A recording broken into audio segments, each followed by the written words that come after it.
Hey guys, Ernie here and welcome to the Paleo Hiker MD channel. As I've said many times here on this channel, my favorite type of stove, these days especially, is an alcohol stove. There's a lot of reasons for that. There's no moving parts. It's very simple to use. It's effective, but very importantly, it's quiet. I talk about that here. In fact, just listen. It's quiet. You can see behind me. It's quiet. If I open the door, you might just hear the creek running by. It's great. Another great aspect of alcohol stoves, unlike, for example, an isobutane burner, is you can make your own. You can make your own very simply. We've done a lot of that here on the channel. Today, we're going to make the easiest, straightforward, basic designed stove you can possibly make. It can't get any easier, and I think anybody can do it. Stay tuned. I'm going to show you two versions. One big, one small. You make your pick. Thanks for watching, guys.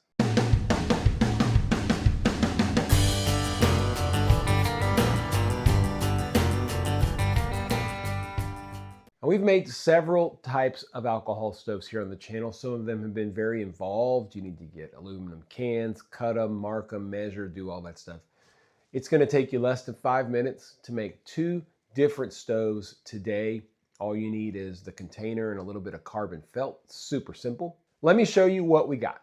All right, we're gonna need a few things for these stoves. First off, you're gonna want some type of an aluminum container with a lid. I have two here. This is a 1/2 ounce container, and this is a 2 ounce container. So this will hold a 1/2 ounce of fuel theoretically, and this will hold 2 ounces of fuel theoretically.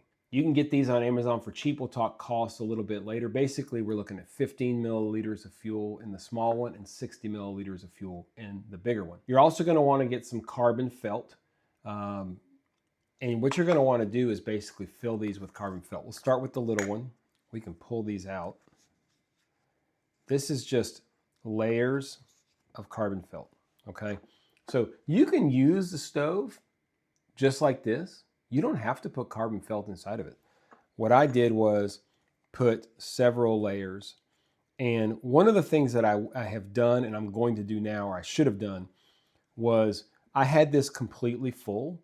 And I'm actually going to leave one of these out. And I would suggest you do that. After a little bit of testing, it's better that way. First off, you can easily see whenever it's full. You know, if you put this one in and it's at the very, very top, it's very hard to tell when it's full. So I would leave one of these out, and I'm going to permanently leave it out. Now, the bigger one already has a little bit of room on the top. You can see where it has some room. Same thing on this. This is just 3 layers of carbon felt.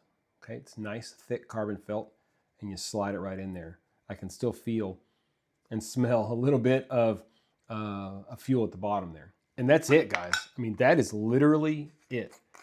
How much easier can you get than that? If you want to run like a bead of silicone around the inside here to make it spill proof, this has already got this little, I don't know, like a little plastic thing.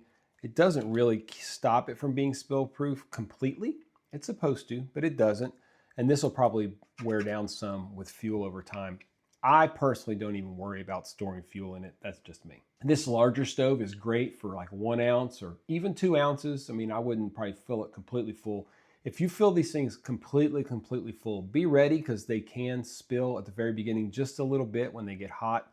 Ask me how I know. The other thing you can do, and we'll talk about that later, is potentially put a hole up here, get a hole saw and cut a hole here to make like a simmer ring.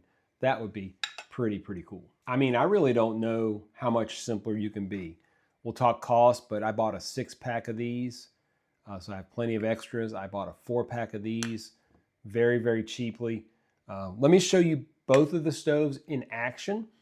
I use the little one in a coffee kit that I have, and I only use it to boil 1 cup of water to make 1 cup of coffee, instant coffee, when I'm traveling. So I don't expect this to burn long enough to cook or to boil 2 cups of water. This one we'll do with 1 ounce, which is our traditional boil test. Both of them work super well. Let me show you how well they work, and then we'll talk a little bit more about them. And maybe, just maybe, I'll be giving some of these away.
So we're going to review just a little bit those times, and they were pretty good. As far as the small cup goes, it boiled 1 cup of water in 5 minutes, 50 seconds, and it burnt for a pretty impressive 9 minutes. It was pretty amazing that it did that. It must have something to do with the size, but I don't know. It burnt for a lot longer than I expected. The 2-cup boil test with the larger stove and 1 ounce of fuel, it boiled in 7 minutes, 30 seconds, and it burned for 9 minutes. It's odd that the smaller one burnt for longer. And when I have what I would call an aberrance like this or something abnormal, I retry it.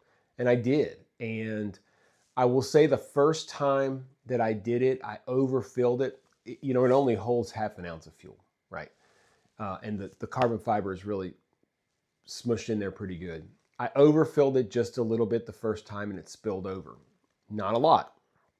I think it probably added a little bit of time though, because some of it flipped to the side and it burnt a little longer. The second time I did it, I filled it to the very, very top, did not overfill it, and it burnt for about 8 minutes. So still plenty of time to boil a cup of water. And at the end of the day, that's all I'm looking for with that small one, just enough to boil 1 cup of water. But that's a look at how easily you can make your own alcohol stove. Look, you don't even need the carbon felt. You don't even need the carbon felt. Just put alcohol in the little cup and let it on fire and it'll boil something. It's that simple. You don't have to get crazy. I like using them with a Esbit type stove or stove stand. It works perfectly. Usually you can put them right inside and carry it with you. Like I said, you don't even need the carbon felt. You don't need the top if you don't want it. It's just as simple as you may want to make it. These are great for emergency kits. You can give these out as gifts. It's kind of weird, but I think it's kind of cool as well. If you're like me, you can make any size stove you want. You can get on Amazon and get these little containers from ½ ounce up to 4 ounces. I don't know that you would need something that big, but you could. The other option is to take your top, and I've wanted to do this and I should do this, I just didn't. Take your top, get a hole saw, and just cut a hole in the top of it. And then once you start boiling, you can put that over the top of your stove and it turns into like a little simmer ring. That should work perfectly for a stove like this. As far as cost goes, 6 of the ½ ounce tins were $6. 4 of the 2 ounce tins were $6. You got $6, you can make 6 stoves.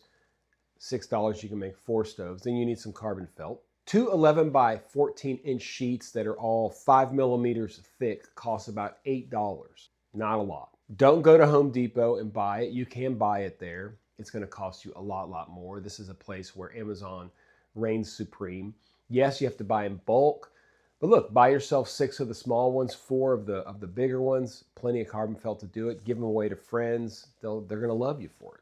The carbon felt will not burn away. It will be there. I have stoves that I made 10 years ago, and the carbon felt looks a little bit shrunken, but it's there and it works just fine. Now you might guess I have a little extra. I have extra carbon felt and I have plenty of extra stoves. In fact, I'm going to be giving away 1 of each, a ½ ounce version and a 2 ounce version to anybody who's made it this far in the video. Just comment down below DIY stove, put it in a comment down below, and I will pick a winner, 2 winners here in the next, I don't know. In fact, you know what? I have plenty. I might go ahead and give 2 of the small ones and 2 of the medium ones away, or 2 of the 2 ounce. So two ½ ounces, 2 2 ounces. I'll give those away. Probably in about 2 or 3 weeks after I release this video, I'll pick some winners. I'll contact you and I'll send them to you. There's only one way that's easier than making your own alcohol stove. It's just to win one here on the channel. Make sure you subscribe. If you're not subscribed, hit the subscription button. If you like the video, hit the thumbs up. If you're going to be a winner, you need to be a subscriber and you need to hit a thumbs up. I mean, that's all I ask, guys. That's all I ask. I'm going to put this video into my stove playlist. There are hundreds and hundreds of videos in that stove playlist. You can find out about all kinds of alcohol stoves you can purchase, others you can make, other types of stoves, remote canister stoves, upright canister stoves, propane stoves, gas stoves, wood stoves, solid fuel stoves, whatever it is, it's on that playlist, and I'm going to put this video there for you guys. What do you guys think? You think it's a good concept? You think it's terrible? You have a better idea? I'd love to hear it. Just be respectful down in the comments, and we can all learn from each other's knowledge that we've built up over the years. I really hope you enjoyed this video. This was as simple as it gets. And I love putting stuff together like this and showing everybody out there, look, you do not have to spend a lot of money to create your own gear, to make simple gear, to make gear that is effective. As always, guys, I appreciate you checking out the Paleo Hiker MD channel. Stay tuned for more videos and make sure you comment down below to try to win yourself one of these stoves.